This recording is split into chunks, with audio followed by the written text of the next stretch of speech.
Some of you are probably wondering what is taking so long with these builds. So today's video, we're going to bring you up to speed.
Oh.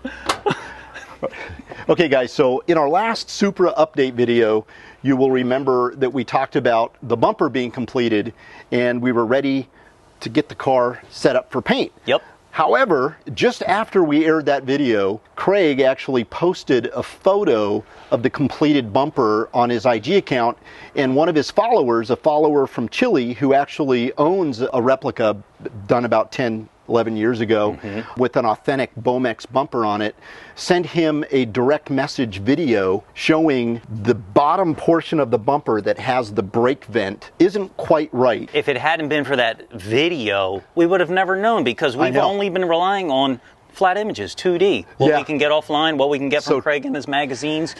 We wouldn't have seen it. And this is what we love about viewer comments and actually the communication between all of our viewers and all of Craig's viewers with Craig. It's just a testament to getting everybody to work together cohesively and get this thing exactly right. So with that being said, for the first time we were able to see a video, three-dimensional video of the bulbous shape that's on the bottom portion of the brake vent on that bumper. So what ended up happening was we saw that video, we went back to Craig. Craig said, yeah, it is different. It's significantly different. So with that information and that video in hand, we went back to Martine and we engaged with Martine about having the bottom section redone, because we want to do this right. I mean, you forgot to mention the part how excited he was to do a third revision. So he's looking forward to the fourth revision. Was he excited? Yeah. So, I mean, look, it looked pretty good, right? But if this car was ever to be parked next to another replica or the original car with a real Bomex body kit on it, it would have drove me crazy. Oh, totally. Seeing what we did compared to what was on the original Bomex bumper. I think it looks nice, the original bumper with that little swell at the brake vent. Right. It looks good. Yeah. So we went back and forth. It took 3 revisions with Martine to get it honed in to exactly what we want in the video that we were provided by Craig through his Chilean contact. By this video airing, we were hopeful to have this car in paint. That's not by happening. now, Now, again, it hasn't been standing by idly. We haven't been just pushing this car aside and working on other things. Oh, no way, dude. We've been perfecting it. As you could see, the bodywork's been done. This car had hail damage on the Targa roof, right? We knew that when we bought it, though. So it had minor hail damage, and so we perfected the Targa top. We perfected the hood, the fenders, the doors. You'll see some filler on the rear quarters, and the reason why we haven't gotten to that yet is quite simply, Martine wants to deliver to us an entire complete kit consisting of the front bumper, the side skirts, and the rear skags. Well, yeah, it makes sense, right? It's got to tie into here, and it's got to tie into here. So we haven't completed this work yet, simply because we're waiting for the skirts and the skags, and of course, the front bumper to complete all the body work. And then, guess what? Paint. Well, sealer. And then paint.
So, you know, people are going to ask, why didn't you just go in stages rather than waiting for the sides, waiting for the spats? Oh, you mean, okay. Yeah, like why didn't you seal this? Why not get a step ahead preparing? So great question. And here's the thing. We don't know how much time it's going to take. We assume it's going to be a week, 2 weeks for the bumper to be completed. Yeah. But here's the thing. The sealer is kind of that orange finish. If you guys go back and look at the engine sealer prior to paint, you'll see that it's kind of like a tangerine orange. Like an orange cream. Satin orange cream. Yeah, exactly. Yeah. And here's the thing. Sealers aren't meant to sit on the car for much longer than half a day. No way, I never knew that. They breathe. And so the last thing we want to do, right, is get this entire car. Are you saying put it in sealer and paint and finish it? Well, no, I would think, you know, as a viewer, hey, just do that next step, get ahead of it, and then when the bumper's done, then seal that and then paint it all together, because I know there's something to do with the metal flake, and I didn't even know it. I didn't know that it had such a short life to get that the sealer before the paint before your base coat, and then you're clear. So here's the thing, you know, sealers aren't made to sit on a car for a long period of time. They react, and then if you wait too long and you apply your base coat and then you apply your clear, you may get a reaction. But more importantly, this car has got such a unique metal flake in it. The last thing we want to do is get this car in paint, you know, and then put the bumpers on, prep the bumpers, do the same exact process, and have the gun not have the correct setting for the pressure and the compressor to not be drained of all the water, and those little variances will make for a different tone. It's like when you see that car that only had a fender repaired, right? And you're like, oh, you can totally see that's the wrong something, wrong tone, wrong color. It's a pet peeve of mine. I always now if it's a base color, if it's black, and if it's a solid color, you could paint them separate, and even in some cases you have variations. On a car with metal flake and any kind of pearl hue, you got to paint everything in the booth at the same time. Isn't that called the flop? Like the way the metal flake lays? Depending on where the moon is in the sky, and well, there's all sorts of environmental issues that impact how the material comes out of the gun. So in order for it to be just a really smooth finish and all the metal flake matches beautifully, and you don't see a variation in color change for the body kit to the body color, you know, it's the only way to do it. Now, on the Charger, base black, you could get away with doing that. Right on. Not on this car. We kind of decided to incorporate both car updates in one video because they're both kind of in a holding pattern, waiting for certain things. You know, as you guys know, the idea is to replicate Dom's Charger from the first movie. What we've done so far in this car, the entire car has been bead blasted. It has had rust preventative measures taken. We use POR 15, which is an awesome product that actually bonds itself to the metal and prevents rust from occurring. The undercarriage of this car has already been done in its black. The engine bay has been prepped and done in black. The interior trunk has been done as well. Now, we did some rust repair work on the trunk floor of this car as well as the bottom of the quarter panels. We also had to go in and do a little rust repair work around the rear window.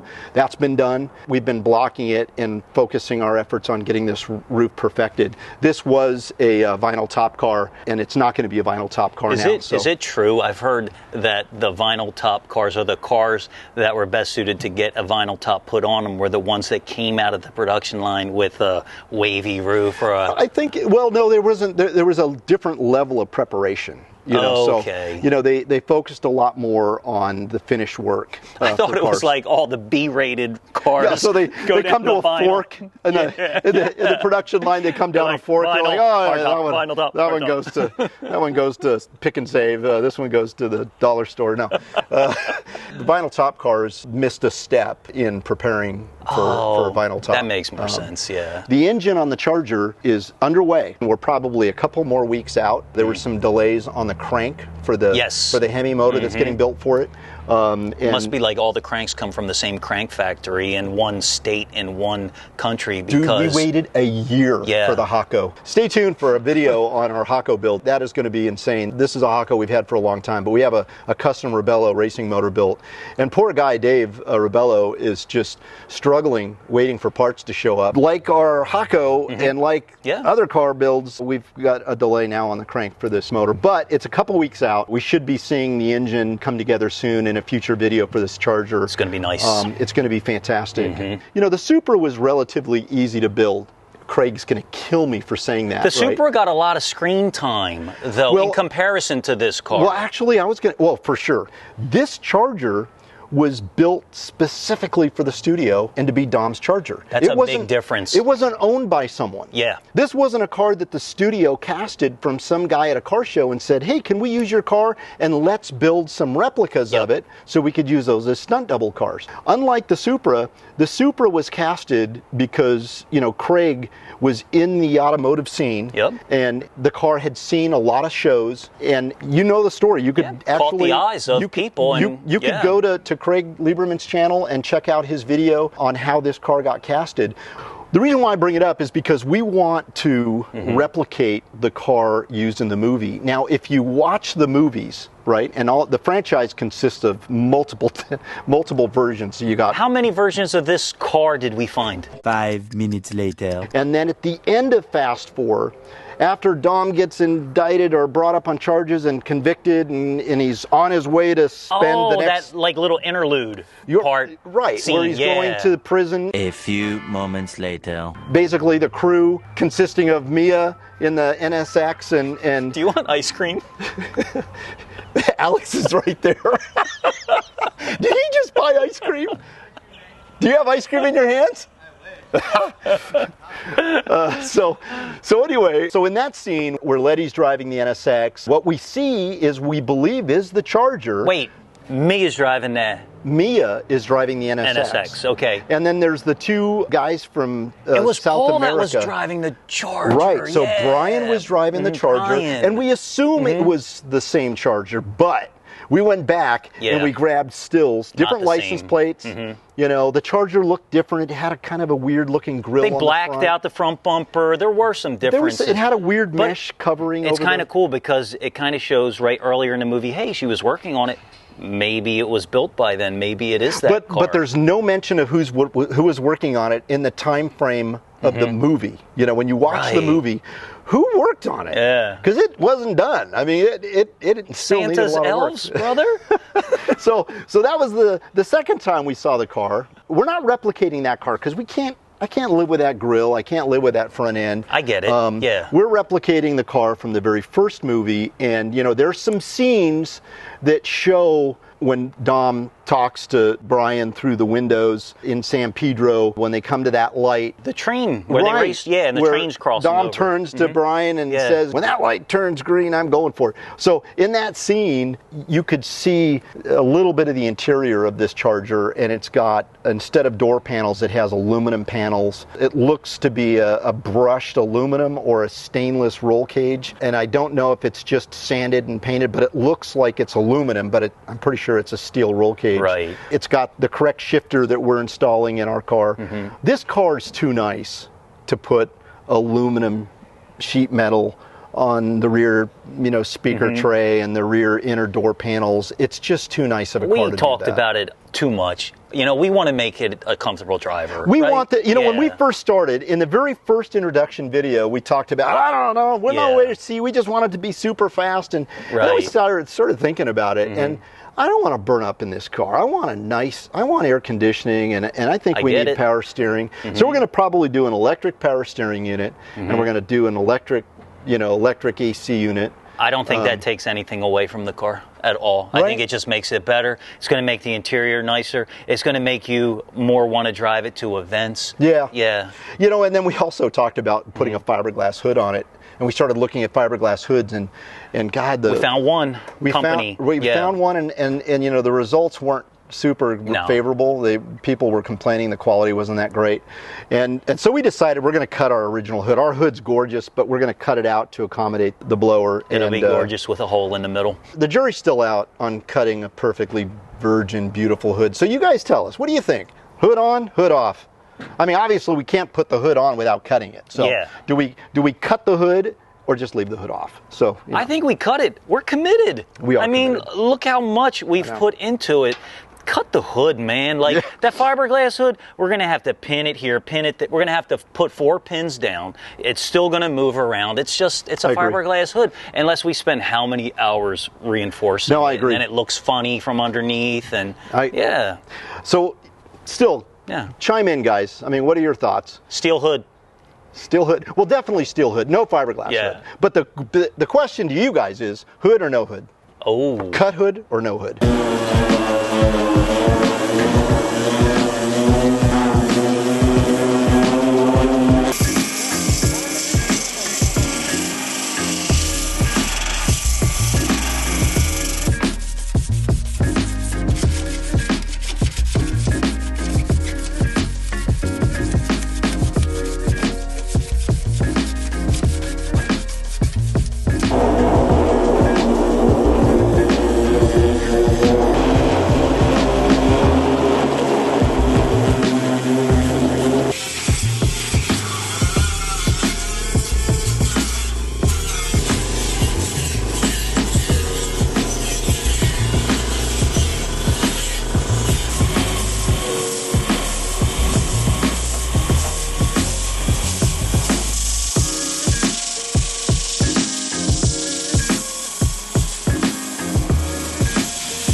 Today's update was just to kind of fill you guys in on where we're at on both these builds.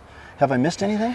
No, I think we pretty much covered everything. You know, we're super excited about these things coming together in future videos. Each car will have its own future video, and hopefully you'll get to see paint next, to be followed by drivetrain installation. Don't forget to subscribe and check out our other stuff. We've got lots of other builds going on. We really value and appreciate, all the comments. Please keep them coming. Thanks for tuning in, and more to follow. Let's do it. Let's go chase down that ice cream truck. Ice cream, ice cream.